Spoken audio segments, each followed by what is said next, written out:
Hello student, welcome to স্কুলওয়ালা YouTube channel. আমি জাসমিনা, তোমাদের লাইফ সায়েন্সের টিচার। তো আজকে আমরা ক্লাস 8-এর 8 নাম্বার চ্যাপ্টার মানুষের খাদ্য উৎপাদনের পার্ট 5-এ চলে এসেছি। তো দেখো, এই চ্যাপ্টারটা বেসিক্যালি তোমাদের অনেকটা ভূগোল রিলেটেড থাকে, অনেক চাষবাস অনেক কিছু রয়েছে। আগের দিন আমরা কি দেখেছিলাম? ধান চাষ পর্যন্ত। আজকেও আমরা অনেক কিছু চাষ দেখবো, কিন্তু আজকের যে ক্লাসটা এটা হয়ে যাওয়ার পর কি হবে, যে প্রাণী থেকে আমরা কি কি মানে উদ্ভিদ থেকে কি কি চাষ করছি ওই রিলেটেড টপিকটা আজকে কিন্তু শেষ হবে। আর নেক্সট দিন থেকে তারপরে হচ্ছে প্রাণী থেকে আমরা কি কি পাচ্ছি, যেমন মাছ, মুরগি, এগুলো স্টার্ট হবে। ওকে, তাহলে চলো আজকে উদ্ভিদটা শেষ করা যাক। চলো তাহলে আজকে আমাদের প্রথম টপিকটা কি রয়েছে? আম, ম্যাঙ্গো। আম তো অনেকেরই ফেভারিট থাকে, তাই তো? তাহলে এই আম কি বা আম কত ধরনের হয়ে থাকে, তাকে কিভাবে আমরা ফলন বাড়াবো, এই প্রত্যেকটা নিয়ে কিন্তু আজকে আমাদের ভিডিও। তো এই আম কিন্তু তোমরা অনেক ধরনের শুনে থাকো, যেমন হিমসাগর আম, ফজলি আম, এরকম অনেক আম হয়। তো তো এই আমের কি কি ভাগ রয়েছে বা আম কোথায় তৈরি হয়, এগুলো আজকে আমাদের পড়ার বিষয়। দেখো, বলছে কি ফলের রাজা হলো আম। তাহলে ফলের রাজা কে? আম। আমের জন্মস্থান আমাদের এই ভারতবর্ষ। তাহলে আম কোথা থেকে প্রথম তৈরি হয়েছিল? আমাদের ভারতবর্ষ থেকে।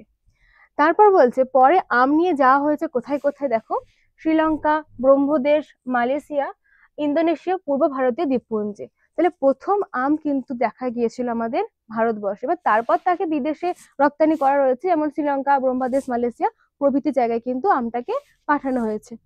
তারপর বলছে ভারতের প্রায় সব জায়গাতেই কম বেশি আম চাষ হয়ে থাকে। তাহলে ভারতে আমাদের যেহেতু প্রথম, দেখো জন্মস্থান কি ভারত, তাহলে ভারতের প্রত্যেকটা জায়গাতে কিন্তু কম বেশি তোমার আম চাষ দেখতে হবে। তোমার বাড়ির পাশেও দেখবে হয়তো অনেকে আম চাষ করছে, তাই না? তারপর বলছে পশ্চিমবঙ্গে মালদা, এটা তোমরা শুনেই থাকবে যে মালদার আম বিখ্যাত। তাহলে মালদাতে কিন্তু প্রচুর পরিমাণে আম চাষ হয়। এছাড়াও মুর্শিদাবাদ আর নদিয়াতে সব থেকে বেশি আমের চাষ দেখতে পাওয়া যায়। তাহলে এই তিনটে জায়গায় আমাদের মানে ভারতের প্রত্যেকটা জায়গায় কম বেশি হয়, বাট এই তিনটে জায়গাতে ম্যাক্সিমাম দেখা যায়। ওকে, তারপর বলছে যে আমের গুণাগুণ, অর্থাৎ এই আমের মধ্যে আমাদের কি কি নিউট্রিয়েন্ট বা পুষ্টিগুণ দেখতে পাওয়া যায়। বলছে ভালো জাতের আমে সুন্দর গন্ধযুক্ত শাঁস থাকে, আঁশ না থাকাই বাঞ্ছনীয়। তাহলে দেখবে যেগুলো ভালো জাত, হিমসাগর হয়, তারপর হচ্ছে ফজলি, এগুলো কি থাকে, একটা ভালো শাঁস থাকে। শাঁস বলতে হলুদ অংশটাকে বোঝানো রয়েছে। তাহলে এইগুলো কি হয়, খেতে টেস্টি হয়, তাই না? কিন্তু শুধু টেস্টি না, এর মধ্যে অনেক উপকারও গুণ থাকে। কি কি থাকে? আমে থাকে কার্বোহাইড্রেট বা যেটা তোমাদের শর্করা রয়েছে, প্রোটিন থাকে আমের মধ্যে, এছাড়াও ফ্যাট ও খনিজ পদার্থ থাকে। এবার খনিজ পদার্থের মধ্যে কি কি থাকে দেখো, ক্যালসিয়াম, ফসফরাস, এফি, এই ধরনের খনিজ পদার্থগুলো আমাদের আমের মধ্যে দেখা যায়।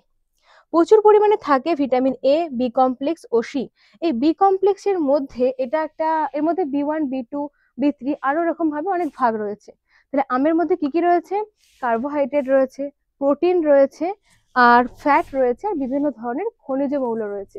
এছাড়াও আমের মধ্যে ভিটামিনও রয়েছে, ভিটামিন এ রয়েছে, ভিটামিন বি কমপ্লেক্স ও সি।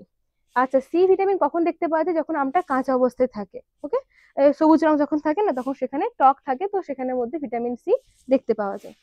এছাড়াও থাকে জল, তন্তু আর ফাইটোকেমিক্যাল, যেমন বিটা ক্যারোটিন। তাহলে এই আমের মধ্যে কি থাকে? জল থাকে, ওই শাঁসালো যে অংশটা বলছে শ্বাস, ওর মধ্যে কি দেখতে পাওয়া যাবে? জল দেখতে পাওয়া যাবে। ফাইবার বা তন্তু দেখতে পাওয়া যায়। আর কি পাওয়া যায়? ফাইটোকেমিক্যাল। যে ফাইটো মানে কি? প্ল্যান্টে যেগুলো পাওয়া যাচ্ছে, যেমন বিটা ক্যারোটিন। তাহলে এইগুলো হচ্ছে একটা আমের গুণাগুণ বা পুষ্টি উপাদান। তাহলে আমের মধ্যে অনেক কিছু থাকে, সুতরাং আম খাওয়া কি ভালো স্বাস্থ্যের পক্ষে। চলো নেক্সট কি বলছে। এরপর বলছে আবহাওয়া, অর্থাৎ আমাদের আম চাষের জন্য কিরকম একটা ওয়েদারের দরকার হয়ে থাকবে। এবার দেখে নেওয়া যাক কিরকম আবহাওয়া আমের বেড়ে ওঠার পক্ষে উপযোগী। তাহলে আমরা তো এবার দেখো, আম তো আমরা খাচ্ছি ঠিক আছে, বাট এই চ্যাপ্টারের মধ্যে আমরা জানবো যে আমকে কিভাবে চাষ করতে হয়ে থাকে। এবার কি দেখলাম প্রথমে আগেতে যে কি কি নিউট্রিয়েন্ট পাচ্ছি, কেন আমরা আম খাবো বা কেনই বা চাষ করব। তাহলে জেনে নিয়েছি অনেক উপকার রয়েছে, তাতে প্রোটিন, ভিটামিন তো এ টু জেড সব ভরা রয়েছে। তাহলে এবার আমাদের আম চাষ করার জন্য কিরকম ওয়েদার দরকার লাগবে? যখন তখন তো আম চাষ হয় না, ঠিক আছে? শীতকালে কোনো আম চাষ হতে দেখেছো তখন বেশিভাবে হয় না। তো কিরকম লাগবে? সমুদ্র পৃষ্ঠ থেকে 1500 মিটার উচ্চতা অব্দি আম গাছ ভালো জন্মায়, কিন্তু বেশি উচ্চতায় আম গাছ বাড়লেও বাণিজ্যিক ভাবে চাষ করা যায় না। এই লাইনটার মানে কি? দেখো, আমাদের যে সমুদ্রপৃষ্ঠ রয়েছে সেখান থেকে খুব বেশি কিন্তু নয়, জাস্ট 1500 মিটার উচ্চতা। তাহলে 1500 মিটার উচ্চতা পর্যন্ত আমরা আম চাষ ভালোভাবে করতে পারবো। এবার এর উপরে তুমি ধরে নাও গেলে যে আমার মর্জি, আমি ওর উপর গিয়ে চাষ করব, পারবে, কিন্তু সেটা বাণিজ্যিক ভাবে মানে তেমন বেশি ফলন হবে না যে তুমি বাজারে বিক্রি করতে পারবে। ওকে, তুমি খাবার জন্য চাষ করতেই পারো শখে, বাট তেমন ফলন কিন্তু গাছটা দেবে না। তাহলে বাণিজ্যিক ভাবে কিন্তু তুমি চাষ করতে পারবে না যদি তুমি 1500 মিটার উচ্চতার বেশি চলে যাও। ওকে, তারপর বলছে আম গাছে মুকুল আসার সময় আকাশ বেশ পরিষ্কার থাকা দরকার, তুষারপাত ও কুয়াশা না হওয়া একান্তভাবে জরুরি। তাহলে আমাদের যখন আম চাষ হচ্ছে তখন কিন্তু আকাশটা মেঘলা বা কুয়াশা তুষারপাত এগুলো না হয় ভালো, এগুলো হলে কিন্তু আম চাষ ভালো হবে না। তারপর কি, কারণ বৃষ্টিপাত ও কুয়াশা আমের মুকুলের পক্ষে ভীষণ ক্ষতিকারক। তাহলে এবার জানো যে আম যখন মানে বড় হচ্ছে তার আগে কি হয়, মুকুল ধরে। তাহলে এই মুকুল হওয়ার টাইমে যদি তোমার বৃষ্টিপাত হয়, কুয়াশা হয়, তুষারপাত হয়, তাহলে কিন্তু আমটা ভালো ফলন দেবে না। এবং এই কারণে দেখো যত উঁচুতে যাবে না, তত ধরো তুই পাহাড়ে গিয়ে আম চাষ করতে লাগবে, তো তুষারপাত হবে, তো তখন কিন্তু আম গাছটা আর ভালো হবে না। তাই 1500 মিটারের মধ্যে থাকা কিন্তু খুবই জরুরি আম চাষের জন্য। ওকে, তাহলে ওয়েদার কিরকম হবে সেটা বোঝা গেল। এবার নেক্সট চলো, নেক্সট বলছে মাটি কেমন হতে হবে। এতক্ষণ তো দেখলাম আমাদের আবহাওয়া, মাটিও তো দরকার, যেটা বেসিক নিড একটা চাষের জন্য। তাহলে আম বিভিন্ন ধরনের মাটিতে জন্মায়, কিন্তু তবুও নদী অববাহিকার পলি মাটি আর উর্বর দোআঁশ মাটি আম চাষের পক্ষে বিশেষভাবে উপযুক্ত। তাহলে মিনিমাম প্রত্যেক ধরনের মাটিতে আম চাষ হয়ে থাকে, তবুও কিছু কিছু জায়গা যেমন হচ্ছে পলি মাটিতে, নদী অববাহিকার যে পলি মাটি থাকে সেখানে আম চাষ ভালো হবে, প্লাস তোমার উর্বর দোআঁশ মাটির মধ্যে আম চাষ ভালো হবে। বেলে মাটি আর কাদা বা এঁটেল মাটি আম চাষের পক্ষে অনুপযুক্ত। তাহলে দেখো হবে কিন্তু প্রত্যেকটা জায়গায় প্রায় মানে কম বেশি, কিন্তু এগুলোতে যতটা ভালো হবে এগুলোতে কিন্তু অতটা ভালো হবে না। মানে খুব কম চান্স থাকবে যে একটা আম গাছ গ্রো করবে, আর যদি বাড়ে তো একটা দুটো ঠিক আছে, বাট বাণিজ্যিক ভাবে কোনো কিছু তৈরি করা যাবে না। ওকে, তাহলে মাটি কিরকম লাগবে দেখা গেল। আমের জাত মানে কি, আগে বললাম যে আম কিন্তু অনেক ধরনের হয়ে থাকে। তোমরা কি কি ধরনের আমের নাম শুনেছো? হিমসাগর, ফজলি, ন্যাংরা, বা তোমার আম্রপল্লী, এরকম বিভিন্ন ধরনের আম হয়। তো এছাড়াও কিন্তু আরো অনেক আমের ভাগ রয়েছে। তো সেটা নিয়ে আজ আমাদের টপিক কি দিয়েছে, আমের জাত। তাহলে কি রয়েছে দেখো, হিমসাগর, প্রত্যেকেই নাম শুনেছে হিমসাগর, বোম্বাই, ল্যাংড়া, গোলাপ খাস, শব্দর পসন্ত বা বীরা, এই বীরা নামটা প্রচলিত থাকে, পেয়ারা ফুলি, রানী পসন্ত, ঝুমকো ফজলি, নীলাম, চৌসা, দশেরি, আম্রপল্লী, এই নামটা অনেকে শুনে থাকবে আম্রপল্লী, আলফানসো, বেগম ফুলি। সারা ভারতে নানা জাতের আম পাওয়া যায়। তাহলে এতগুলো কি হচ্ছে, বিভিন্ন টাইপস এর আম কোনগুলো হয় সেটা কিন্তু উদাহরণ দেওয়া রয়েছে। তারপর বলছে তাদের স্বাদ আর গন্ধ আলাদা আলাদা রকমের হয়ে থাকে। অবশ্যই তোমরা দেখেছো হিমসাগর আর ফজলি আমের নিশ্চয়ই পার্থক্য থাকে, তাই তো, নাকি একই লাগে? মানুষ যখন কিনতে যায় তখন কি বলে, যে সেন্ট শুকে বলে না যে এটা হিমসাগর বা এটা ফজলি। তো সেটাই বলছে যে প্রত্যেকের স্বাদ, টেস্ট আর প্রত্যেকের গন্ধ কিন্তু ডিফারেন্ট হয়ে থাকে। তারপর বলছে পশ্চিমবঙ্গে হিমসাগর, গোলাপ খাস, সফদর পসন্দ বা বীরা, পেয়ারা ফুলি, রানী পসন্দ, ঝুমকো ফজলি প্রায় প্রতি বছরই ফলন দেয়। তাহলে বাকি এতগুলো আম থাকলেও এই কয়েকটা যে নাম বললো, এগুলো কি প্রত্যেক বছরে এর ফলন দেখতে পাওয়া যায়। এই ব্যাপারে ল্যাংড়া বড়ই খামখেয়ালি। তাহলে এ কেন খামখেয়ালি কথাটা বলা হচ্ছে, হয়তো দেখো কোনো বছর ল্যাংড়া ভালো ফলন দিল, তার পরের বছর আবার দিল না, মানে ওর মুডের উপর ডিপেন্ড করছে এক প্রকার। যখন মানে এমনটা নয় যে প্রত্যেক বছরেই ভালো ফলন হবে, ঠিক আছে, কিন্তু তার জায়গায় দাঁড়িয়ে বাকি যে আমগুলোর কথা বললাম, এই যে গোলাপ খাস, বিরা, পেয়ারা ফুলি, এরা কিন্তু প্রত্যেক বছর একই হারে ফলন দেয় যদি কোনো প্রাকৃতিক দুর্যোগ না হয়। ওকে, তারপর বলছে প্রতি বছর ঠিক মতো ফলন পাওয়া যায় না এই ল্যাংড়ার থেকে, কারণ খামখেয়ালি আগেই বলে দিল। পশ্চিমবঙ্গে যে আমগুলোর নাম করা হলো তাদের মধ্যে সব থেকে আগে পাকে কোন আম, দেখো এটা কিন্তু ইম্পর্টেন্ট, যে সব থেকে আগে কোন আম পাকছে পশ্চিমবঙ্গে আমাদের, এর মধ্যে এই পশ্চিমবঙ্গের আমগুলোর মধ্যে গোলাপ খাস। তাহলে গোলাপ খাস কিন্তু বাকি আমগুলোর তুলনায় সব থেকে আগে দেখতে পাবে, অর্থাৎ গরমকাল আসা মানেই তোমরা আগে কোন আমটা দেখতে হবে, গোলাপ খাস। আর সব থেকে শেষে কোন আম পাকে, ঝুমকো ফজলি। দেখো তো এভাবে মনে রাখতে পারো যে গরমকালে আম হয়, তাহলে গরম মানে গোলাপ খাস, আর সব থেকে লাস্টে কোনটা পাকে, ঝুমকো ফজলি। ঝুমকো মানে কি, একটু মেয়ে রিলেটেড, মেয়েরা সব থেকে লাস্টে যায়, লেট হয়ে যায় রেডি হতে, তো সেখান থেকে মনে রাখতে পারো যে ঝুমকো ফজলি মানে সব থেকে লাস্টে পাকবে। ওকে, জাস্ট ট্রিক, এটা এত কিছু ভাবার নেই। ঝুমকো ফজলি আসলে এক জাতের ফজলি, যে ফজলি আম বললাম তারই একটা ভাগ হচ্ছে ঝুমকো ফজলি, আকারে কিছুটা ছোট এবং থোকা থোকা হয়ে থাকে প্রচুর পরিমাণে আর নিয়মিত ফলে। তাহলে ঝুমকো ফজলি লাস্টে ফলে ঠিক আছে, বাট প্রচুর পরিমাণে কিন্তু ফলে। আর গোলাপ ঘাসটা সব থেকে প্রথমে একদম গরমের স্টার্টিং এ দেখতে পাওয়া যায়। তাহলে এইগুলো আমরা কি বললাম, আমের জাত, অর্থাৎ আম কত রকমের হয়ে থাকে।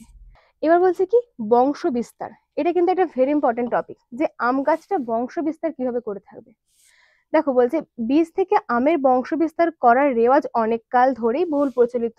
প্রত্যেকটা গাছে কি থাকে, যে বীজ থেকে বংশ বিস্তার করে থাকে, ঠিক তেমনই আম গাছও বীজ থেকে বংশ বিস্তার করবে, নর্মাল। বাট কিন্তু বীজের আম গাছে কখনো তার জাত বৈশিষ্ট্য পুরোপুরি বজায় থাকে না।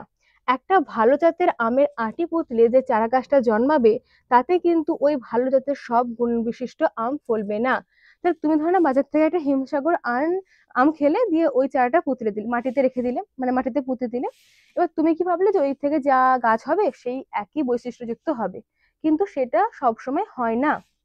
তারপর কি বলছে, এই সমস্যা এড়াতে ভালো জাতের আম গাছ থেকে কলম করা হয়ে থাকে। এই যে কথাটা কলম, তোমরা ভাবে কলম মানে কি পেন, না, এখানে কলম হচ্ছে একটা পদ্ধতি, যেই পদ্ধতির সাহায্যে আমরা ভালো মানের আম গাছ চাষ করতে পারবো। কলম থেকে তৈরি চারা গাছের ভালো জাতের সব গুণ বজায় থাকে। তাহলে এই যে বললাম বীজ রোপণ করে আম গাছ চাষ করতে পারবো, এটা ঠিক আছে, বাট তার মধ্যে কিন্তু সব ভালো গুণ থাকবে না। যদি আমরা কলম করা পদ্ধতি ইউজ করে থাকি, তোমরা শুনে থাকবে না বাজার থেকে কলম করা আম গাছ এনেছে, তার মধ্যে কিন্তু প্রত্যেকটা গুণ ভালো দেখতে পাওয়া যাবে। তোমরা নিশ্চয়ই ভাবছো কলম করা আবার কি, স্বাভাবিক।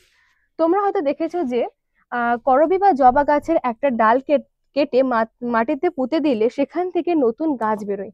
এটাও কিন্তু এক ধরনের কলম করা, একে বলে শাখা কলম। এবার দেখো কলম করা দু ধরনের হয়ে থাকে, একটা শাখা কলম আর একটা হচ্ছে জোড় কলম। অর্থাৎ উদ্ভিদের কোনো একটা ডগা থেকে নতুন উদ্ভিদ তৈরি করা। আর এটা উদ্ভিদের এক ধরনের অঙ্গজ বিস্তার, বা যাকে বলা হচ্ছে প্রোপাগেশন, বা যা কৃত্রিম পদ্ধতিতে তৈরি করা হয়ে থাকে। তাহলে কি করছে, যে যেটা একটা ভালো মানে গাছের ডাল পেলো, সেটাই কেটে নিয়ে এসে মাটিতে লাগিয়ে দিল। তাহলে কি করছে, এটা একটা অঙ্গ কেটে নিয়ে এসে জাস্ট লাগাচ্ছে। তাহলে কি হচ্ছে, এটা অঙ্গজ বিস্তার, বা যাকে ইংলিশে কি বলা হচ্ছে, প্রোপাগেশন। ওকে। আরেক ধরনের কলম হয়ে থাকে, যাকে জোড় কলম বলে। এবার দেখো কলম করার ক্ষেত্রে দুটো জিনিস মানে দুটো টার্ম ইম্পর্টেন্ট থাকে, একটা স্টক, একটা সিয়ন। বলছে আম গাছের কলম বিভিন্ন পদ্ধতিতে করা হয়ে থাকে, যেমন জোড় কলম, ভিনিয়ার কলম, চিপ কলম এবং আটির কলম। তাহলে এতগুলো কিন্তু ভাগ রয়েছে, বাট আমাদের সিলেবাসে কিন্তু প্রত্যেকের ডিটেলস নেই, দুটো ইম্পর্টেন্ট থাকবে এখানে। আমরা এখানে কেবল সবচেয়ে প্রচলিত যে কলম পদ্ধতি জোড় কলম, সেটা নিয়ে সংক্ষেপে জানবো। তাহলে আগে কি বলে দিলে, শাখা কলম, জাস্ট একটা শাখা কেটে নিয়ে এসে মাটির মধ্যে রোপণ করে দিল। এবার কি বলছে, যে আমের জোড় কলম কি, আটি থেকে তৈরি করা একটি চারা গাছের, দেখো স্টক আর শিয়ন দুটো কথা ইম্পর্টেন্ট বললাম। স্টক মানে মনে রাখো যাকে আমরা কি করে রাখি, স্টক করে রাখি, মানে এটা আমাদের জিনিস। ওকে। এখানে বলেছে আটি থেকে তৈরি করে একটি চারা গাছ, তাহলে আমাদের এটা ধরনের একটা চারা গাছ। তাহলে এটা আমাদের কি রয়েছে, আমরা নিজেরা স্টক করে রাখছি, আমরা নিজেরা আটি থেকে তৈরি করেছি, তাহলে এটা কি হচ্ছে স্টক। সঙ্গে উন্নত জাতের আম গাছ মানে শিয়ন। শিয়ন মানে কি, যেটা আমরা বাইরে থেকে নিয়ে আসছি, তাহলে এটা ধরনের একটা উন্নত মানের গাছ। এটা উন্নত মানের গাছ, যাকে আমরা কি বলছি, শিয়ন। শাখা একসঙ্গে জোড় বেঁধে কলম করা হয়, সেজন্য এই পদ্ধতির নাম কি, জোড় কলম। জোড় কলম মানে কি, যুক্ত করা হচ্ছে। তাহলে আমাদের এটা স্টক রয়েছে, ধরো এর একটা এখানে ডাল রয়েছে, ঠিক আছে, এটা আমাদের স্টক। আর এটা হচ্ছে তোমার উন্নত মানের গাছ, যেটাকে আমরা কি বলছি, শিয়ন। দেখো এটা যেহেতু আটি থেকে তৈরি করা হচ্ছে, তার মানে স্বাভাবিক ব্যাপার যে প্রত্যেকটা গুণ এর মধ্যে থাকবে না। তাহলে এই গাছে ধর না এই পার্টটা আমি এখানে কি করলাম, কেটে নিলাম, আর এই গাছের মধ্যেও এখানের পার্টটা কেটে নিলাম। ওকে। এবার তারপরে দেখো এই দুটো যে পার্ট কাটলাম, এই গাছটার মধ্যে এইটাকে আমি নিয়ে যাচ্ছি এখানে, হ্যাঁ,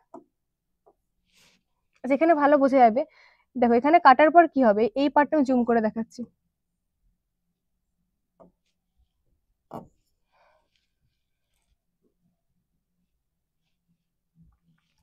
যখন এই গাছটা কাটবে কিরকম দেখতে লাগবে,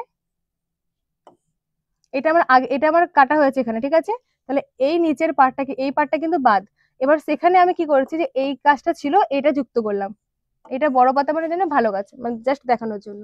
তাহলে এখানে কি করলাম, একটা গাছ ছিল যার মধ্যে আমি বাইরে থেকে একটা শিয়নের ভালো বৈশিষ্ট্য নেওয়ার জন্য ওই গাছটাকে এর সাথে কি করলাম, অ্যাটাচ করলাম, যুক্ত করলাম। সেজন্য এই পদ্ধতির নাম কি হলো, জোড় কলম পদ্ধতি। সাধারণত আষাঢ় মাসে এই কলম করা হয়ে থাকে। ওকে। কলম করার জন্য চারা গাছ আর উন্নত জাতের আম গাছের শাখা দুটোরই কিছুটা অংশ কেটে নিয়ে দুটোকে জোড়া লাগিয়ে সুতলি দড়ি দিয়ে বেঁধে দেওয়া হয়ে থাকে। তাহলে আমি স্টক থেকেও কাটছি, শিয়ন থেকেও কাটছি, এবং দুটোকে কি করছি না, স্টকের কাছে শিয়নটাকে নিয়ে এসে দুটোর মধ্যে কি অ্যাটাচ করছি, যুক্ত করছি। জোড়া না লাগা পর্যন্ত চারা গাছটাতে জল দেওয়া হয়ে থাকে। এবার দেখো সঙ্গে সঙ্গে তো জোড়া লাগবে না, আমি অ্যাটাচ করেছি ঠিক আছে, এই দড়ি সুতলি দড়ি দিয়ে বেঁধেছি, সবকিছু ঠিক আছে, বাট সঙ্গে সঙ্গে কিন্তু মানে দুটো জিনিস জোড়া লাগবে না। তার জন্য কি করতে হবে, জল দিতে হবে যতক্ষণ না পর্যন্ত তাদের মধ্যে জোড়া লাগছে। জোড়া লাগা সম্পূর্ণ হলে নির্বাচিত শিয়ন গাছটা জোড়ের নিচের দিকের অংশ ও চারা গাছের জোড়ের উপরের দিকের অংশ একেবারে না কেটে 2 থেকে 3 বার কেটে ফেলা হয়ে থাকে। এই জিনিসটা কি দেখো, ধরে নাও এইটা আমি, এটা এটা হচ্ছে এখানে বুঝে গেলে। এবার এই পার্টটাকে বড় করে দেখছি, ঠিক আছে, ফাঁকা জায়গা আছে এদিকে।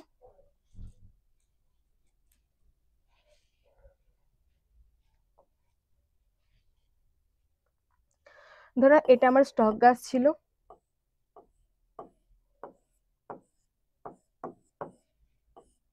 এবার এই পার্টটা আমার স্টকেরই পার্ট, কিন্তু আমি এখানের মধ্যে কি করেছি, বাইরে থেকে বড় পাতা মানে জানবে সিয়ন, বাইরে থেকে নিয়ে আসছি। তো এখানের মধ্যে যে কাটিংটা হয়েছিল, মানে এর নিচের পার্টটা কি করা হচ্ছে, এই গাছের নিশ্চয়ই এরকম ডালপালা আরো ছিল, মানে যেখান থেকে আমি স্টকটা মানে কি জোর কলমটা স্টার্ট করছি তার নিচের পার্টটা কিন্তু আমার রাখার দরকার নেই, ওই পার্টটা কেটে দেওয়া হবে। এবার হ্যাঁ, একবারে পুরোটা কেটে দেবে না, 2 থেকে 3 বার কেটে ফেলা হয়ে থাকে। মানে নিচে কিন্তু কোনো কিছু ফেলে রাখবে না, যা হবে এরপর এর উপর থেকে বংশ বিস্তার করবে, এর নিচে কিন্তু সাইডে বলো এই পার্টটা রাখে না। তাহলে এটা হচ্ছে তোমার কি, জোর কলম পদ্ধতি।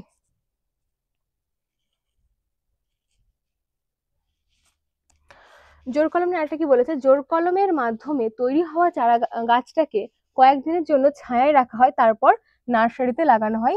তাহলে কি বলছে যে আমরা জোর কলম পদ্ধতির মাধ্যমে যে গাছটা তৈরি করলাম সেটাকে মোটামুটি খুব রোদে না দিয়ে কিছু হচ্ছে যে একটা ছায়ার মধ্যে রাখা হয়ে থাকে, এবং তারপর নার্সারি মানে তোমরা জানো যেখানে গাছ চাষ করা হয়ে থাকে সেখানের মধ্যে কিন্তু দিয়ে দেওয়া হয়। এবার তাহলে আমরা কি দেখলাম, তার কিরকম মাটি দরকার, ওয়েদার দরকার, বিভিন্ন টাইপস এবং কলম পদ্ধতি। এবার আমরা দেখবো যে চাষ কিভাবে আমরা বাণিজ্যিক ভাবে উন্নত করার জন্য আম গাছের চাষ করতে পারি। তাহলে একদিকে লেখা রয়েছে কি চাষের ধাপ, মানে কতগুলো স্টেপে আমরা করব, আরেকটা রয়েছে কি করা হয়, তাহলে আমরা এই ধাপগুলোর মধ্যে কি করব। তো চলো এখানে অনেকগুলো ধাপ রয়েছে, একটা একটা করে স্টার্ট করা যাক। নাম্বার 1 কি, জমি তৈরি। এর আগে যতগুলো আমরা পড়েছি ধান বলো বা আটটা যে প্রসেস ছিল, প্রত্যেকের মধ্যে মানে বেসিক নিড কি ছিল, মাটি। আর মাটি কোথায় মানে মাটি পেতে গেলে কি করতে হবে, জমি তৈরি করতে হবে। তো জমি তৈরির জন্য আমরা কি কি করব দেখো, পর্যাপ্ত সূর্যের আলো আসে আর জল নিষ্কাশনের ভালো ক্ষমতা আছে এমন উঁচু জমি বেছে নেওয়া হয়। ভালোভাবে চাষে জমি সমান করে নেওয়া হয়ে থাকে, চষে জমি সমান করে নেওয়া থাকে। প্রত্যেকটা ক্ষেত্রে বলেছিলাম যে যখনই চাষ করতে যাবে জমিটাকে চষা প্রয়োজন। এরপর জমিতে শনের বীজ বোনা হয়ে থাকে। এই শন গাছ কেন বোনা হয়ে থাকে দেখো, বলছে শন গাছগুলোর বয়স যখন 5 থেকে 6 সপ্তাহের মতো হলে নাঙল ও মইয়ের সাহায্যে মাটিতে ভালোভাবে মরিয়ে পচিয়ে সবুজ সার তৈরি করা হয়ে থাকে। তো শন গাছটা কিন্তু এমনি এমনি ওরা ওখানে রাখছে না, দেখো 5 থেকে 6 সপ্তাহ যখন শন গাছের বয়স হচ্ছে তখন কি করছে, লাঙল করছে আর মইয়ের সাহায্যে সেগুলোকে মাটির মধ্যে একদম পেস্ট করে দিচ্ছে এক প্রকার। তার ফলে কি হলো, ওটা একসঙ্গে গিয়ে পচে যাবে, এবং পচে যাওয়ার ফলে কিন্তু সেখান থেকে আমার সবুজ সার তৈরি হবে। এই জন্য হচ্ছে শন গাছগুলোকে যখন আমরা চাষের জমি তৈরি করছি তখন ওখানের মধ্যে রেখে দিই। এটা গেল তোমার 1 নাম্বার স্টেজ। সেকেন্ড কি, এবার বলছে 2 নাম্বার কি, চারা গাছ লাগানো। চারা গাছ দেখো আমরা যে কলম পদ্ধতি তৈরি করলাম, তাহলে আগেতে নার্সারিতে রেখেছি একটা চারা গাছ তৈরি করেছি, এবার ওই চারা গাছগুলোকে আমরা কি করব না, ওই যে জমি রেডি করে রেখেছি সেখানের মধ্যে নিয়ে আসবো। কলম করার অন্তত কয়েক মাস পর চারা গাছ লাগানোই ভালো। আমাদের দেশে সাধারণত বর্ষায় চারা গাছ লাগালেই ভালো হয়ে থাকে। কেন, কারণ সেই টাইমে জলটা কিন্তু বাইরে থেকে অলরেডি পাচ্ছে। সমান দূরত্বে গর্ত খুলে গর্ত থেকে তোলা মাটির সঙ্গে পরিমাণ মতো গোবর সার, সুপার ফসফেট আর ছাই মিশিয়ে আবার গর্তগুলো ভর্তি করে দেওয়া হয়। এরপর চারা গাছগুলোকে সোজাভাবে লাগিয়ে প্রতিটি গাছে একটি করে কাঠি পুঁতে হালকাভাবে বেঁধে দিলে গাছ সোজাভাবে বেড়ে ওঠে। তাহলে দেখো, যখন আমি চারা গাছটাকে নিয়ে আসছি সেখানে তখন সে কতটাই বা বড় হবে যে একদম স্ট্রেট দাঁড়াতে পারবে। তো তার জন্য কি করছে না, বাইরে থেকে একটা তাকে সাপোর্ট দেওয়ার জন্য একটা কি বলছে, কাঠি পুঁততে বলছে, যার ফলে সেই গাছটা সোজাভাবে কি হবে, দাঁড়াতে পারবে। ওকে, তাহলে আমরা কি করলাম, নার্সারিতে লাগানো যে চারা গাছটা বেড়ে উঠেছিল ওকে মাটির মধ্যে নিয়ে চলে এলাম। 3 নাম্বার বলছে সার প্রয়োগ। তাহলে গাছটা এবার কি দরকার, বেড়ে ওঠা প্রয়োজন। গাছের বেড়ে ওঠার জন্য আমাদের কি লাগাবে, সার লাগবে। নিয়মিত ও পরিমাণ মতো আমের ফলন পেতে হলে প্রতি বছরই সঠিক পরিমাণে সার দেওয়া প্রয়োজন। আগেও যে চাষ দেখেছিলে সেখানেও দেখেছিলে যে বিভিন্ন ধরনের সার দিতে হয়, জৈব অজৈব, যা তোমার প্রয়োজন মতো কিন্তু তোমাকে জমিতে সার প্রয়োগ করতে হবে, এবং তবেই কিন্তু চারা গাছগুলো ভালোভাবে বেড়ে উঠতে পারবে। গাছের প্রাথমিক বৃদ্ধিতে নাইট্রোজেনের চাহিদা বেশি থাকে, তাই অ্যামোনিয়াম সালফেট ও ইউরিয়া দেওয়া হয়ে থাকে। তাহলে ইউরিয়া বা অ্যামোনিয়াম সালফেট কেন ইউজ করা হয়ে থাকে, কারণ এর মধ্যে নাইট্রোজেনের অ্যামাউন্টটা বেশি থাকে। আর এই আম গাছের বেড়ে ওঠার জন্য নাইট্রোজেনের চাহিদা এটা কিন্তু আমাদের প্রয়োজন। ওকে, বোঝা গেল। তাহলে সার প্রয়োগ আমরা কি ধরনের করব, এবং তাহলে সারের মধ্যে কোনটা বেশি দরকার হচ্ছে, নাইট্রোজেনের। তার জন্য আমরা কোন ইউজ করছি, এগুলো ইম্পর্টেন্ট, এমসিকিউ আসতে পারে যে আম গাছের জন্য বেড়ে ওঠার জন্য কোন ধরনের সার প্রয়োগ করা হয়ে থাকে, যেহেতু আমাদের বইয়ের মধ্যে দেওয়া রয়েছে। এই দুটো নাম একটু মনে রাখবে, অ্যামোনিয়াম সালফেট বা ইউরিয়া। ওকে, তাহলে আমাদের 3 নাম্বার স্টেপ হয়ে গেল, চারা গাছ নিয়ে চলে আসছি, সার প্রয়োগ করেছি। এবার চলো, এরপর কি আসছে, জলসেচ। অর্থাৎ আমাদের সার দেওয়ার পর এবার কি দিতে হবে, সেখানের মধ্যে প্রয়োজন মতো কিন্তু জল দিতে হবে। চারা গাছের 6 মাস বয়স পর্যন্ত সপ্তাহে 2 বার আর তারপর সপ্তাহে 1 বার করে সেচের ব্যবস্থা করতে পারলে ভালো হয়। গাছ বড় হয়ে গেলে 15 দিন অন্তর সেচ দেওয়া দরকার। তাহলে কি বলছে, যখন গাছটা ছোট থাকবে একদম বাচ্চা অবস্থায়, তখন কি তাকে বেশি কেয়ার করতে হবে, তাই জন্য তখন কিন্তু একটু পরিমাণটা বেশি দেওয়া দরকার জলের। তারপর যখন সে বড় হয়ে গেছে তখন নিজের কাজ নিজে করতে পারবে, তখন 15 দিন অন্তর অন্তর জল দিলে কিন্তু খুব একটা মানে প্রবলেম হবে না। কিন্তু বাচ্চা অবস্থায় একটু বেশি জল দিতে হবে আর কি, কারণ সে তখন নিজের চর্চা নিজে করতে পারছে না। তারপর হচ্ছে কি, অন্যান্য পরিচর্যা। তার মধ্যে কি করতে হবে, আম গাছ লাগানোর পর শুধু জল আর সার দিলে চলবে না, সেই সঙ্গে বাগানের জমি নিয়মিত চষে পরিষ্কার রাখতে হয়, একবার বর্ষার শুরুতে আর একবার বর্ষার শেষে। এর ফলে ঝরে গেছে যে পাতাগুলো, ঝরে পড়া পাতা আর আগাছা মাটির সঙ্গে জৈব সারে পরিণত হয়। তাহলে আমাদের সার প্রয়োগ ছাড়া আর জল দেওয়া ছাড়াও কিন্তু এগুলো আমাদেরকে করতে হবে। ওকে, আর তারপর কি বলছে, ফল সংগ্রহ। তাহলে এবার আমাদের সমস্ত কাজ হয়ে গেছে, জল দেওয়া, চাষ মানে মাটি তৈরি করা, চারা গাছ নিয়ে আসা, প্রত্যেকটা কাজ কমপ্লিট। এবার কি করবো, আমরা ফল সংগ্রহ করব। দেখো, এবার তুমি যদি মানে ভাবো যে বাণিজ্যিক ভাবে চাষ করব, তাহলে অনেক অ্যামাউন্ট পাবে, সেগুলোকে ভালোভাবে কিন্তু সংরক্ষণ করা প্রয়োজন। আচ্ছা, সংরক্ষণের পরে আসবে, এখন দেখো সংগ্রহ কিভাবে করব। ফুল থেকে ফল আসতে প্রায় 4 থেকে 5 মাস সময় লাগে মুকুল থেকে আম তৈরি হতে। পশ্চিমবঙ্গে সাধারণত পৌষ মাঘ মাসে আমে মুকুল আসে। আম পুরোপুরি পাকার আগে গাছ থেকে পেড়ে নেওয়া উচিত, নইলে কি হবে, পাখিরা এসে আমটাকে কিন্তু নষ্ট করে দেবে। আম যখন ফিকে সবুজ হতে আরম্ভ করে তখনই বোঝা যায় যে আম পাড়ার সময় হয়েছে।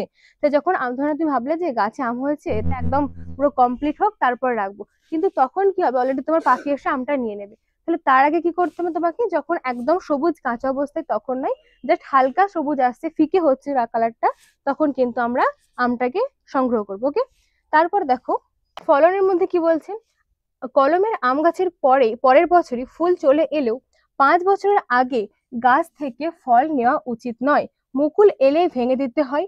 গাছের বয়স বাড়ার সঙ্গে সঙ্গে ফলের সংখ্যা ও পরিমাণ বাড়তে থাকে। এই লাইনটার মানে কি, যে যখন ধরে তুমি কলম করে গাছ রোপণ করলে, চাষ হলো ঠিক আছে, বাট 5 বছরের আগে যদি তুমি ফলটা পেরে নাও, মানে একটু ওয়েট করতে বলছি, যদি 5 বছরের পর যদি তুমি ফলটা নেওয়া স্টার্ট করে থাকো, তখন কিন্তু আরো বেশি বৃদ্ধি হবে, ফলনও কিন্তু বাড়বে। আর লাস্ট কি বলছে, ফল সংরক্ষণ। এত যে তুমি চাষবাস করলে, তাকে তো এবার সংরক্ষণ করা প্রয়োজন, কারণ এত আম তো তুমি একবারে মানে রেখে দিচ্ছ না, তাই না? তাহলে উন্নত জাতের আমকে পরিণত শক্ত সবুজ অবস্থায় তুলে ভালোভাবে প্যাকিং করে হিম ঘরে যথাযথ উষ্ণতা আর আর্দ্রতায় বেশ কয়েক সপ্তাহ ভালোভাবে রাখা হয়ে থাকে। তাহলে তোমাকে কি বলেছিল যে একদম হলুদ অবস্থায় আম তুলতে বারণ করেছিল, কারণ তখন কিন্তু রিস্ক থাকে যে পাখিরা এসে এটা নষ্ট করে দেবে। তাই যখন একদম সবুজ থেকে একটু ফিকে হতে স্টার্ট করেছে তখনই কিন্তু তুমি আমটা তোলা স্টার্ট করবে, এবং সেটাকে ভালো করে প্যাকিং করে হিম ঘরের মধ্যে, মানে যেটাকে ফ্রিজ করা একদম ঠান্ডা ঘর, যাতে আমটা নষ্ট না হয় সেখানের মধ্যে কিন্তু রেখে দিলে। তাহলে এই হলো তোমাদের কি পুরো আম চাষের পদ্ধতি। ওকে, তাহলে এতটা পর্যন্ত আমরা কি দেখলাম, আম চাষ। আগে কি, আগের ভিডিওতে কি দেখেছিলাম, ধান। এরপর আসছে তোমাদের লাস্ট, যেটা তোমাদের উদ্ভিদ থেকে পাওয়া যাচ্ছে, চা। দেখো প্রত্যেকটা যে চাষ রয়েছে প্রত্যেকটা ক্ষেত্রে কিন্তু অলমোস্ট সেম থাকে, যে কিরকম মাটি দরকার, কিরকম ওয়েদার দরকার এবং তার চাষের পদ্ধতি। তো এবার আমরা কি দেখবো, চা। অনেকেই চা খেতে পছন্দ করো, সকাল সন্ধ্যা চা অনেকেরই চলে। তো সেই চা আমরা কিভাবে চাষ করব, কিভাবে তার মাটি দরকার, ওয়েদার দরকার, প্রত্যেকটা মানে জিনিস কিন্তু আমাদের আজকের ভিডিওর মানে টপিক হবে। ওকে, তাহলে চলো স্টার্ট করি। চায়ের সঙ্গে তোমাদের সবারই অল্প বিস্তর পরিচয় তো আছেই, প্রত্যেকে চা খাও। দক্ষিণ পূর্ব এশিয়ার ইরাবতী নদীর অববাহিকার চায়ের আদি নিবাস। চীনা ভাষায় TEY থেকে TEA টি শব্দটা এসেছে বলে মনে করা হয়। চীন, ভারত, কেনিয়া, শ্রীলঙ্কা, টার্কি পৃথিবীতে সবচেয়ে বেশি চা উৎপাদন করে থাকে। তাহলে কোথায় কোথায় আমাদের চা চাষ ভালো দেখতে পাওয়া যায়, দেখো রয়েছে কি, চীনের মধ্যে, ভারতের মধ্যে এবং কেনিয়া, শ্রীলঙ্কা ও টার্কি, এই কটা জায়গার মধ্যে কিন্তু চা চাষটা ভালো দেখা যায়। ভারতের প্রধান চা উৎপাদনকারী রাজ্যগুলি হলো আসাম, পশ্চিমবঙ্গ, তামিলনাড়ু আর কেরালা। 1000 থেকে 2500 মিটার উঁচু এলাকার পাহাড়ের গায়ে আমলিক মাটিতে চায়ের চাষ ভালো হয়ে থাকে। তাহলে যখন আমরা আম চাষ করলাম তখন কি বলেছিলাম, 1500 মিটারের উঁচুতে গেলে চাষ ভালো হবে না, কিন্তু চা চাষের ক্ষেত্রে দেখো কি বলছে, 2500 পর্যন্ত তুমি ম্যাক্সিমাম যেতে পারো, অর্থাৎ একটু উঁচুতে যাই পছন্দ করছে না। ওকে, তারপর কি বলছে, ভারতের নানা ধরনের চা পাওয়া যায়, তার মধ্যে রয়েছে কি দার্জিলিং, আসাম আর নীলগিরির চা বিখ্যাত। তাহলে অনেক ধরনের কিন্তু চায়ের ভাগ হয়, যেমন দেখলাম যে আমের বিভিন্ন ডিফারেন্ট হতে ঠিক তেমনই চায়ের কিন্তু এতগুলো ভাগ হয়, তবে তার মধ্যে কিছু বিখ্যাত থাকে, যেমন দার্জিলিং এর রয়েছে, আসামের রয়েছে, নীলগিরির রয়েছে। তাহলে এটা তোমার একটা চায়ের মোটামুটি ইন্ট্রোডাকশন বোঝা গেল। এবার চলো যে চা কিরকম দেখা যায়, এর গুণাগুণ। তাহলে আমরা কি দেখেছিলাম আগের বারে, আমের গুণাগুণ। আমের মধ্যে কি পাওয়া যায়, কার্বোহাইড্রেট, প্রোটিন, ফ্যাট, ভিটামিন, প্রত্যেকটা জিনিস কিন্তু ভরে রয়েছে। এবার কি চায়ের মধ্যে আমাদের কি কি নিউট্রিয়েন্টস রয়েছে। তোমরা কি ভাবো বাড়িতে কি বলে যে চা খাস না, ক্ষতি করবে, সেটা কেন বলে, কারণ তোমরা দুধ চা খাও। তাহলে চা কি বলছে, চা পান করলে শরীরে উদ্দীপনা আসে, এর মূলে আছে চায়ের ক্যাফিনের উপস্থিতি। তাহলে দেখবে বয়স্ক লোকেরা কি বলে, চা দাও, হুম, কিন্তু তারা কিন্তু অ্যাভয়েড করা দরকার দুধ চাটাকে। নর্মাল চায়ে কিন্তু প্রচুর পুষ্টিগুণ রয়েছে। আরো বলছি, চায়ে থাকে ফ্ল্যাভোনয়েড, ট্যানিন, উদ্বায়ী তেল আর ভিটামিন বি কমপ্লেক্স, যা স্বাস্থ্যের পক্ষে কিন্তু যথেষ্ট ভালো। তাহলে চা মানে কিন্তু খারাপ জিনিস নয়, মানে সঠিক ইউজ করতে হবে। চায়ে উপস্থিত পলিফেনল রক্তে কোলেস্টেরলের মাত্রা কমাতে সাহায্য করে থাকে। এছাড়া উচ্চ রক্তচাপ বা যাকে হাই প্রেশার, হেপাটাইটিস সারাতেও সাহায্য করে থাকে কে, আমাদের কিন্তু এই ধরনের চা। তাহলে চায়ের কিন্তু প্রচুর গুণাগুণ রয়েছে। এছাড়াও দেখো, চায়ের প্যান্টোথেনিক অ্যাসিড ক্যাফিন ও থিওফাইলিন স্নায়ুকে উদ্দীপিত করে আর হৃৎপিণ্ডকে ভালো রাখে। তাহলে হার্ট ভালো রাখতে কিন্তু চায়েরও মানে অবদান রয়েছে। চায়ে বেশি পরিমাণে থাকা ফ্লুরাইড দাঁতের ক্ষয় রোধ করে থাকে। তাহলে চা খেলে কিন্তু তোমার হার্টের ভালো, দাঁতের ভালো, এবং তোমাকে হচ্ছে যে একদম এনার্জেটিক রাখছে। প্রত্যেকটা ক্ষেত্রে কিন্তু চায়ের একটা ভালো গুণ রয়েছে। ওকে, তাহলে এতগুলো কিন্তু চায়ের গুণাগুণ। এসব দেখে আমরা এখন চা খেতে বসে যেও না, এখনো বাকি আছে। 6 নম্বর কি গুণ রয়েছে, কালো চায়ে প্রচুর ভিটামিন বি কমপ্লেক্স আর ফলিক অ্যাসিড থাকে, এদের প্রদাহ প্রতিরোধী আর ক্যান্সার প্রতিরোধে ভূমিকা পালন করে থাকে। তাহলে কত উপকার চায়ের মধ্যে রয়েছে বুঝতে পারছো। দাঁতের পক্ষে ভালো, হার্টের পক্ষে ভালো, এখন আমাকে দেখাচ্ছে ক্যান্সার প্রতিরোধী ভূমিকাও কিন্তু এই চায়ের মধ্যে রয়েছে। তারপর বলছে সবুজ চায় থাকে, এটা কোন ধরনের চা, কালো চা। চায়ের বিভিন্ন ভাগ পরে আমরা দেখছি। এরপর কি রয়েছে সবুজ চা। তাহলে সবুজ চায়ে ভিটামিন কে, যা শরীরের ভেতরে হওয়া রক্তক্ষরণ, রিউম্যাটিক প্রদাহ আর হার্ট অ্যাটাক হতে কিন্তু বাধা দেওয়া থাকে। তাহলে গ্রিন টি, অনেকে নাম শুনে থাকবে, তাহলে গ্রিন টি কিন্তু এতগুলো উপকার রয়েছে, যার মধ্যে কি থাকে, ভিটামিন কে। তাহলে এখান থেকে তোমাদের পরীক্ষায় কি ধরনের কোশ্চেন আসতে পারে, 2 নাম্বার বা বড় কোশ্চেন আসতে পারে যে চায়ের পুষ্টিগুণ সম্পর্কে লেখো। কারণ এতগুলো পয়েন্ট যেহেতু রয়েছে তোমরা কিন্তু ইজিলি অনেকগুলো পয়েন্ট লিখতে পারবে। তোমাদের মনে থাকবে না যে হার্টের জন্য ভালো, তোমার দাঁতের জন্য, প্লাস তোমার কালো চা ক্যান্সার প্রতিরোধ করছে, এরকম কিন্তু এতগুলো পুষ্টিগুণ চায়ের মধ্যে রয়েছে। এবার কি বলছে, চা গাছের প্রকারভেদ, অর্থাৎ আমরা এই যে চা গাছ বলছি, গ্রিন টি, তারপর হচ্ছে কালো চা, প্রত্যেকটা ব্ল্যাক টি, প্রত্যেকটা ক্ষেত্রে কিন্তু অনেক ধরনের ভাগ রয়েছে। তাহলে কত ধরনের হয়ে থাকে? উদ্ভিদ বিজ্ঞানীরা ক্যামেলিয়া গণের অন্তর্ভুক্ত চা উৎপাদনকারী 3 ধরনের গাছকে আলাদাভাবে চিহ্নিত করেন। এরা কি? চীনা জাত, দেখো 3টে ভাগ কি, চীনা জাত, আসামি জাত আর ক্যাম্বোর শঙ্কর জাত। তাহলে এই 3টে ভাগে কিন্তু ভাগ করা রয়েছে। এছাড়াও চা তৈরি করা হয় না, অথচ ক্যামেলিয়া গণের অন্তর্ভুক্ত এরকম আরো অনেক প্রজাতির উদ্ভিদ আছে। বর্তমানে বাণিজ্যিকভাবে চাষ করা হয় এমন চা গাছের উৎপত্তিতে এদের সবার ভূমিকা রয়েছে। তাই বাণিজ্যিকভাবে চা গাছগুলোকে বিশেষ কোনো জাতের বলে চিহ্নিত করা হয় না। তাহলে দেখো, এই যে ক্যামেলিয়া, এটা একটা গণ, গণের প্রজাতি দুটো ভাগ হয়ে থাকে। তাহলে এই গণের আন্ডারে তিনটে মানে ভাগ রাখা রয়েছে, চীনা, আসামি আর ক্যাম্বোর শঙ্কর জাতি। এছাড়াও কিন্তু মানে এই যে গণ, এটা ছাড়াও কিন্তু আরো অনেক ভাগ রয়েছে, সেটা কতটা এরা মানে গুরুত্ব দিচ্ছে না, বাট তার মধ্যেও কিন্তু অনেক মানে ডিফারেন্ট দেখতে পাওয়া যায়। তাহলে এখানের মধ্যে তোমরা কি করবে, দেখে রাখবে যে ক্যামেলিয়া গণের অন্তর্ভুক্ত কোন 3টে ভাগ রয়েছে, কোশ্চেন আসতে পারে এমসিকিউ। চা পাতা তৈরির ধরন অনুযায়ী বাণিজ্যিক চাকে 3 ভাগে ভাগ করা যায়। এই 3 ধরনের চা হলো কি কি? তাহলে দেখো, আগে কি ভাগ করেছিলাম যে গণ, কোন ধরনের গণ, ক্যামেলিয়া, তার মধ্যে সেটার বেসিসে আমরা 3 ভাগ করেছি। এখন আমরা কি দেখছি, যে চা পাতা তৈরির ধরন অনুযায়ী, চা পাতা যেটা আমরা ইউজ করে থাকি তার অনুযায়ী কিন্তু আমরা 3 ভাগে ভাগ করতে পারি, কি? ব্ল্যাক টি, গ্রিন টি আর উলং টি।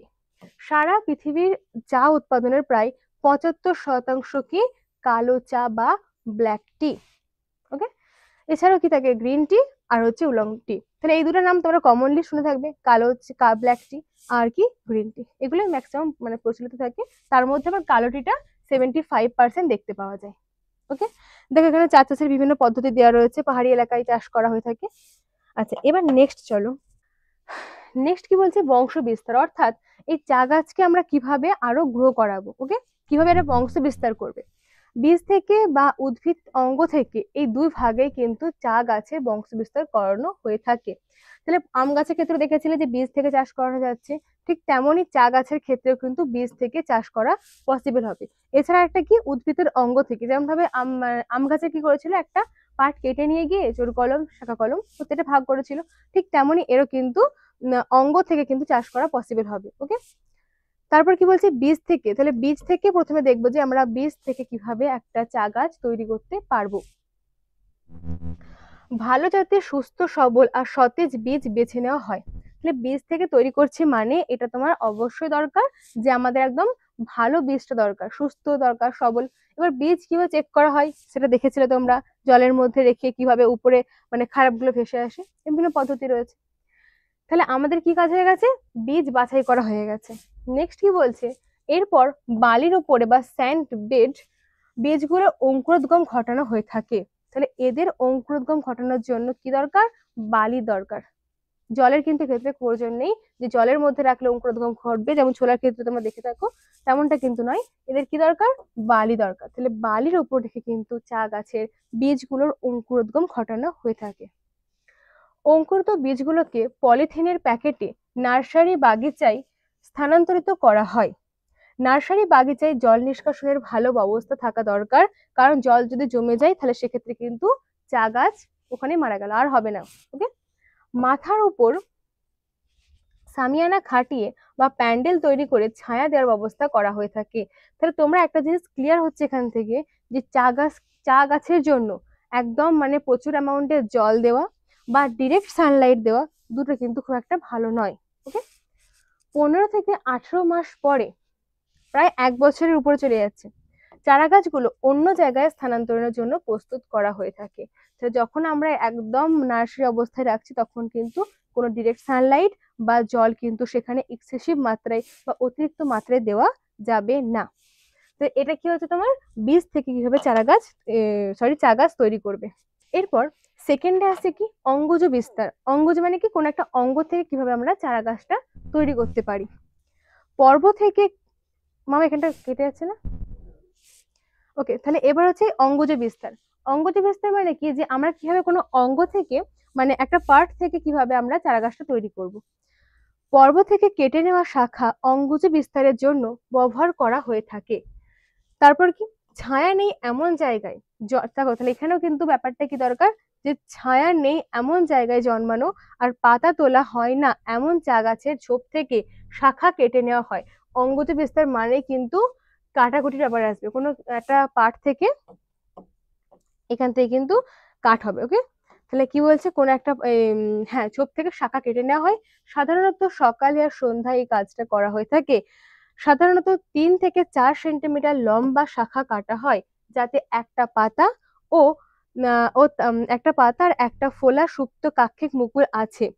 তাহলে কিরকম পাটটা থেকে কাটবে, এমন জায়গা মানে সেখান থেকে কেটে নেবে না, একটা যাতে তার মধ্যে পাতা থাকে আর ফোলা সুপ্ত কাক্ষিক মুকুল থাকে, সেই জায়গা থেকে কিন্তু তারা ওই পাটটা কাটবে অঙ্গজ বিস্তার ঘটানোর জন্য। এই কেটে নেওয়া শাখাগুলোকে এরপর নার্সারি বাগিচা আর তারপর পলিথিনের প্যাকেটে স্থানান্তরিত করা হয়। তাহলে এবার কি করছে, এরপর নার্সারি বাগানের মধ্যে নিয়ে গেল কাটার পর। ওকে, তারপর বলছে শামিয়ানা বা প্যান্ডেল খাটিয়ে ছায়ার ব্যবস্থা করা হয়। সাধারণত 12 থেকে 18 মাস বয়সের চারা গাছ চাষের জমিতে লাগানো হয়ে থাকে। তাহলে প্রায় এটাও 1 বছর কাছাকাছি যাচ্ছে, নার্সারিতে রাখবে, খুব বেশি যাতে রোদ না আসে সেটারও ব্যবস্থা করবে, তারপর এটা কিন্তু মানে চাষের ক্ষেত্রে নিয়ে যাবে নার্সারিতে। মানে কতদিন রাখবে, 12 থেকে 18 মাস। তাহলে এগুলো কি, এখান থেকে কি কোশ্চেন আসতে পারে, যে তোমরা চা চাষের বিভিন্ন মানে পদ্ধতি দুটো, একটা হচ্ছে বীজ থেকে আর একটা কি অঙ্গজ বিস্তার করছে। ওকে ওকে, এবার আমরা কি দেখবো, যে চাষের পদ্ধতি প্রত্যেকটা ক্ষেত্রে দেখছি, ধানের ক্ষেত্রে দেখলাম, আমের ক্ষেত্রে, এবার আমরা কি চলে এসেছি আমাদের চা। এই চাটা করে কিন্তু আমাদের মানে উদ্ভিদ থেকে কিভাবে উদ্ভিদের চাষবাসটা শেষ হবে। এবার কিন্তু আমরা প্রাণীতে ঢুকবো, চলো লাস্ট করা যাক। তাহলে দুটো ভাগ রয়েছে, একটা যেমন হয়েছে এতদিন ধরে চাষের ধাপ, আর কি করা হয়ে থাকে প্রত্যেকটা ক্ষেত্রে সেম, এক্ষেত্রেও সেম হবে। জমি তৈরি, তাহলে জমি তৈরি একদম বেস লাইন, মাটি তৈরি করতে হবে প্রথমে, যাই হয়ে যাক। চা চাষের জমিতে হ্যাঁ প্রত্যেক ক্ষেত্রে প্রসেসটা আলাদা হয়ে থাকে, ডিফারেন্ট মাটি দরকার হয়ে থাকে, বাট ওভারঅল হেডিংটা কিন্তু প্রত্যেক ক্ষেত্রে সেম থাকে। চা চাষের জমিতে দাঁড়িয়ে থাকা সব উদ্ভিদ মূল শুদ্ধ উপড়ে ফেলা হয়ে থাকে, কারণ মাটির নিচে মূল রয়ে গেলে সেখান থেকে নতুন চা উদ্ভিদ নানা রোগের সংক্রমণ করতে পারে। তারপর তাহলে দেখো, আগের ক্ষেত্রে কি করছিল, যে মাটিতে গাছ ছিল সেখানে মানে মাটিতে মিশিয়ে দিচ্ছিল, কিন্তু এক্ষেত্রে তা নয়, যদি কোনো গাছ থাকে সেটাই কিন্তু ওখান থেকে উপরে তুলে বাইরে ফেলে দিচ্ছে, নয়তো কি হবে, চা চাষটা খুব একটা ভালো হবে না, বিভিন্ন ধরনের রোগের সংক্রমণ দেখা যাবে। তারপর অন্তত 45 সেন্টিমিটার অবধি গভীরভাবে মাটি চষা হয়ে থাকে, অনেকটা কিন্তু গভীরে যাচ্ছে। এরপর গুয়াটেমলা ঘাস, সিট্রোনেলা ঘাস, ক্রোটালারিয়া ও আরো অন্যান্য কিছু উদ্ভিদের চাষ করা হয়ে থাকে। এনপিকে এনপিকে সারটা আগে বলেছি, এনপিকে জাতীয় অজৈব সার বা জৈব সার দেওয়া হয়ে থাকে। তাহলে চাষ করার জন্য কি করছে, কোনো ধরনের আগের কোনো কিছু রাখবে না, কোনো পাস্ট রাখছে না, জাস্ট একদম নতুন করে মাটি চষা হচ্ছে, তার মধ্যে এনপিকে সার দেওয়া হচ্ছে। এই ধরনের ফসলের চাষ মাটির গঠন উন্নত করে আর মাটিতে জৈব পদার্থের পরিমাণও বাড়ায়। তাহলে এনপিকে জাতীয় সার দিলে কি হবে, মাটিতে চাষটা বেশি ভালো হবে।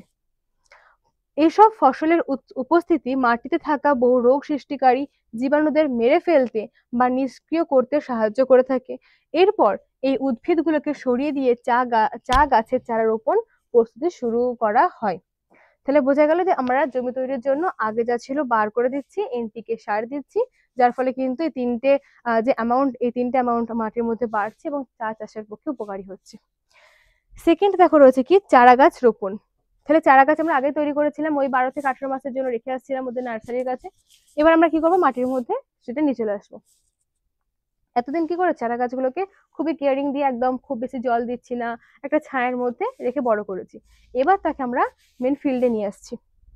রোপণের 1 সপ্তাহ আগে গভীর গর্ত খোঁড়া হয়ে থাকে।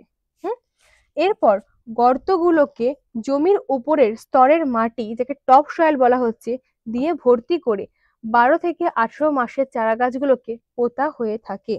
তাহলে কি করছে, যে যখন আমরা রোপণ করছি তার 1 সপ্তাহ আগে থেকে কিন্তু গর্ত খোঁড়াখুঁড়ি শুরু করে দিতে হয়।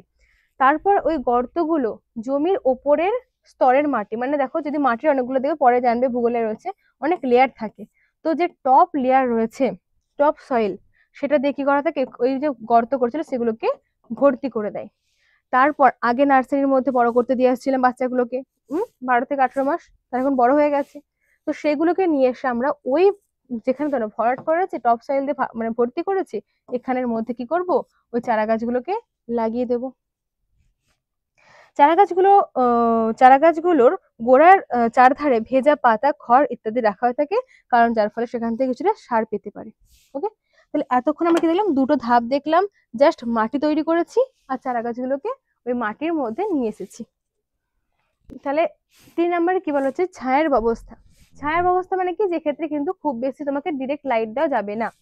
তাহলে ক্রান্তীয় আর উপক্রান্তীয় অঞ্চলে ছায়ায় চা চাষের চাষ করা হয়, মানে ছায়ায় কি করা হচ্ছে, চা গাছের চাষটা কিন্তু করা হচ্ছে। চা গাছকে এই ছায়া দেয় কিছু ছায়া, তবুও ছায়া তরুরা সূর্যের বিকিরণের বেশ কিছু অংশ শোষণ করে চারপাশের তাপমাত্রা কমিয়ে দেয়। তাহলে ডিরেক্ট কিন্তু সানলাইট সেখানের মধ্যে ফেলা হচ্ছে না, ফলে গ্রীষ্মে চা পাতার সালোক সংশ্লেষের যথাযথ হার বজায় থাকে।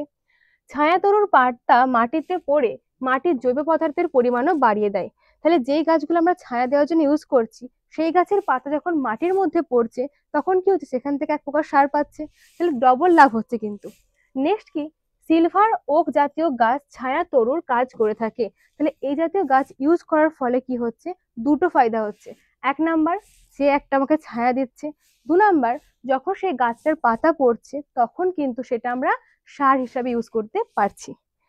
তাহলে এটা গেল কি ছায়ার ব্যবস্থা, ক্লিয়ার। নেক্সট কি, আগাছা দমন। এবার দেখো, যখন তুমি কোনো চাষবাস করতে যাচ্ছ, সেখানে কিন্তু বাইরে থেকে অনেক আগাছা এক্সটার্নাল আসবেই, তো তাদেরকে দমন করা প্রয়োজন। কিভাবে করব, চা বাগানে একবীজপত্রী আর দ্বিবীজপত্রী এই 2 ধরনের আগাছাই জন্মায়। আগাছানাশক নানা রাসায়নিক পদার্থ, যেমন ডাইইউরিন ও সিমাজিন 2,4-D ইত্যাদি। তাহলে এই আগাছানাশক গুলোর নাম কিন্তু আমি আগের ভিডিওগুলোতেও বলেছি, যে কতগুলো আগাছানাশক, তার মধ্যে ম্যাক্সিমাম ইউজ করা থাকে 2,4-D। এগুলো কি আগাছাকে নাশ করে। ব্যবহার করা হয়, জলের সঙ্গে মিশিয়ে এই আগাছানাশক গুলোকে স্প্রে করা হয়ে থাকে। তাহলে এক্ষেত্রে কি করছে, যে যখন আমরা চা গাছটাকে মাটির মধ্যে রাখলাম, তো তার মধ্যে আগাছা যাতে না জন্মায়, তাহলে যদি আগাছা জন্মায়, ধরো না এখানে কোনো একটা, এখানের মধ্যে তুমি কোনো চাষ করছো, এটা তোমার হচ্ছে যে যেটা তুমি চাষ করতে চাইছো, এবার এর পাশে যদি কোনো আগাছা জন্মে যায়, তাহলে কি করবে, শেয়ারিং চলে আসবে জিনিসটাকে। যেই পুষ্টি উপাদানগুলো একা পাচ্ছিল, তখন আগাছাও সেখান থেকে কিন্তু এই পুষ্টিগুলো নিতে চাইবে। তার ফলে কি হবে, আমাদের যে লক্ষ্যের গাছ, মানে যাকে আমরা ফলাতে চাইছি, তখন কি সে সেম নিউট্রিয়েন্টটা পাবে, একই পুষ্টি পাবে? পাবে না নিশ্চয়ই। তো সেজন্য কি করা দরকার, একে মারা দরকার, এবং তার জন্য কিন্তু এত ব্যবস্থাপনা নেওয়া হচ্ছে। তাহলে আগাছা দমন করা হয়ে গেছে। এবার নেক্সট চলো, তাহলে এরপর আমরা কি দেখছি, সার প্রয়োগ। দেখো, যে কোনো জমি চাষের ক্ষেত্রে কিন্তু তারপর সার দিতে হবে। তোমরা যদি কোনো চাষবাস করে থাকো, তাহলে দেখবে কি সার দেওয়া থাকে, তোমরা নর্মালি বাদ দাও, একদম মানে অনেক বড় লেভেল বাদ দাও, যে কোনো গাছ লাগালে সেখানেও তো মানে সার দিতে হয় একটা, নয়তো কি থাকে, গাছটা মানে খুব একটা ভালো গ্রো করে না, ঠিক আছে। তো এক্ষেত্রে কিন্তু সার দিতে হবে। তোমাদের বাড়িতে যদি চাষ করে থাকো, বা তোমাদের হয়তো চাষ রয়েছে অনেকের ক্ষেত্রে, তখন দেখবে বাড়িতে কিন্তু অনেক ধরনের সার বাইরে থেকে কিনে নিয়ে আসে। কি এবারে হচ্ছে চা চাষ। এখানে তো তোমরা চা চাষ করছো না, তাহলে এটা তোমাদের কি করতে হবে, জানতে হবে। চা যেহেতু একটা পাতা জাতীয় ফসল, তাই নাইট্রোজেন যুক্ত সার প্রয়োগে উৎপাদন বাড়ায়। তাহলে নাইট্রোজেন যুক্ত সার আমরা কোথায় পাবো, তোমরা নাম শুনে থাকবে হয়তো ইউরিয়া, অনেকে শুনেছো নাম ইউরিয়া সারটা। এছাড়া কি রয়েছে, অ্যামোনিয়াম সালফেট বা ক্যালসিয়াম অ্যামোনিয়াম নাইট্রেট প্রভৃতি ধরনের সার ব্যবহারের মাধ্যমে মাটিতে নাইট্রোজেনের পরিমাণ বাড়ানো হয়ে থাকে। তাহলে আমাদের মেন টার্গেট কি, নাইট্রোজেনের অ্যামাউন্ট বাড়ানো, তার জন্য কি করতে হবে, সার দিতে হবে। এবার এইগুলো হচ্ছে কমন কিছু সারের নাম, যেগুলো কিন্তু চা চাষের জন্য অ্যাপ্লাই করা হয়ে থাকে। তারপর কি হচ্ছে, জলসেচ। তাহলে জলসেচ কিন্তু এই চা চাষ করার জন্য একটা গুরুত্বপূর্ণ। তোমরা যখন যদি কেউ চাষ করে থাকো, চা বাদ দাও, নর্মালি কি করে থাকে, জল দেওয়া থাকে একটা অ্যামাউন্টে, কোনো ক্ষেত্রে থেকে বেশি জল দেওয়ার প্রয়োজন, মানে খুব বেশি জল দিলে কি হয়ে থাকে, গাছটা মারা যায়। তো প্রত্যেকেতে লিমিটেড থাকে, ঠিক আছে। তো চায়ের জন্য কি বলছে দেখো, উত্তর পূর্ব ভারতে শুখা মরশুমে, যেমন কি অক্টোবর থেকে ফেব্রুয়ারি, এই টাইমটাতে সাধারণত ফোয়ারা পদ্ধতিতে জলসেচের ব্যবস্থা করা হয়ে থাকে। এই ফোয়ারা পদ্ধতিটা কি? ফোয়ারা পদ্ধতি আমি আগেও বলেছি যে দেখবে মাটির মধ্যে কি, মানে ফোয়ারা পদ্ধতির মেন টার্গেট কি? ফোয়ারা কি থাকে যে খুব হালকা হালকা দেখবে ঝিরিঝিরি জল বেরোয়, ঠিক তেমনই এখানে কি হয়ে থাকে, একটা ফোয়ারা সিস্টেম লাগানো থাকে, এবং যার ফলে এখানে ধরুন অনেকগুলো গাছ রয়েছে, ধরে নেব এখানে কিছু গাছ রয়েছে, তাহলে এই জলটা যখন পড়ছে দেখবে হালকা হালকা ভাবে পড়ছে, একদম ডিরেক্ট গিয়ে ওর মধ্যে জল দেওয়া হচ্ছে না, একদম মানে মগ ভর্তি গামলা ভর্তি জল দিচ্ছে না, হালকা ভাবে জল দিচ্ছে যতটা প্রয়োজন। কারণ যদি তুমি চা চাষের ক্ষেত্রে প্রচুর পরিমাণে জল দাও তাহলে কিন্তু সেই চাষটা ভালো হবে না। তাহলে কি করতে হবে, এখানে ফোয়ারা পদ্ধতির সাহায্য নিতে হবে। কেন নেওয়া হচ্ছে বোঝা গেল, কারণ আমার দরকার অল্প অ্যামাউন্টের জল। ঠিক আছে, নেক্সট কি বলছে, ফসল তোলা। তাহলে আমরা কি করলাম, জল দিলাম, সার দিলাম, প্রত্যেকটা কাজ হয়ে গেছে। ফসল তোলাটা কিন্তু চাষের মধ্যে একটা গুরুত্বপূর্ণ জিনিস। তাহলে ফসল তুলবো কিভাবে? অগ্রমুকুল পর্বমধ্য আর তার তার ঠিক নিচে 2টো ও 3টে পাতাযুক্ত চা গাছের নবীন শাখা, মানে কি, যে নতুন শাখা প্রশাখাগুলো বেরিয়েছে, তোলা হয়ে থাকে। অর্থাৎ একটা কুড়ি আর 2টো বা 3টে পাতা, এই কাজের উপরে নির্ভর করে চায়ের উৎপাদন আর চায়ের গুণাগুণ। বাণিজ্যিক চারা গাছগুলো থেকে বছরে 35 থেকে 40 বার পাতা তোলা হয়ে থাকে। তাহলে দেখো, চা গাছকে আমরা চাষ করছি এখানে কি বাণিজ্যিক ব্যবসায় লাভ করার জন্য।